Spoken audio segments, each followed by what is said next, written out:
इच्छाओं की वजह से ही कई परेशानियां बढ़ती है। इच्छाएं पूरी करने के लिए मन अशांत रहता है।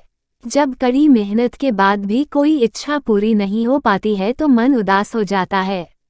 इसीलिए सुखी जीवन के व्यक्ति हमेशा संतुष्ट रहना चाहिए। प्रेरक कथा। इच्छाओं की वजह से मन अशांत रहता है। इच्छाएं पूरी नहीं होती हैं तो दुख होता है, इसीलिए हमेशा संतुष्ट रहना चाहिए।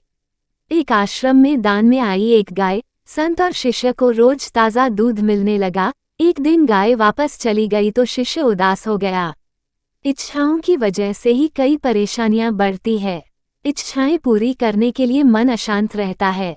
जब कड़ी मेहनत के बाद भी कोई इच्छा पूरी नहीं हो पाती है तो मन उदास हो जाता है।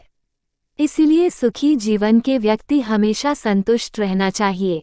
दुःखेन तप्येन सुखे प्ररश्येत समेन वर्तेत सदैव धीर। अर्थ, हमें बुरे समय में बहुत ज्यादा दुखी नहीं होना चाहिए और सुख के दिनों में भी बहुत ज्यादा खुश नहीं होना चाहिए।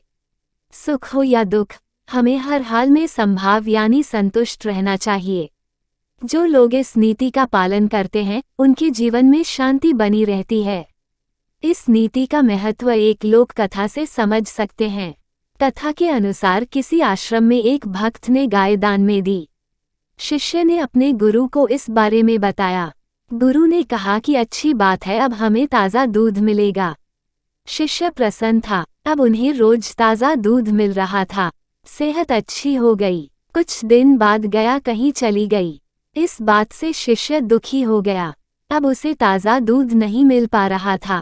ये बात गुरु को बताई तो गुरु ने कहा कि ये भी अच्छा है, अब हमें गाय के गोबर की सफाई नहीं करनी होगी। हमारा समय बचेगा, भक्ति करने के लिए ज्यादा समय मिलेगा। शिष्य ने कहा कि गुरुजी, अब हमें ताज़ा दूध नहीं मिलेगा। गुरु ने कहा कि तो क्या हुआ, जीवन में हमें संतुष्ट रहना चाहिए। यही सूत्र हमारे जीवन में शांति लेकर आता है। अगर संतुष्टि की भावना नहीं होगी तो हमारा मन अशांत रहेगा। इसलिए इच्छाओं की चक्कर में नहीं उलझना चाहिए। जो है उसी में संतुष्ट रहें।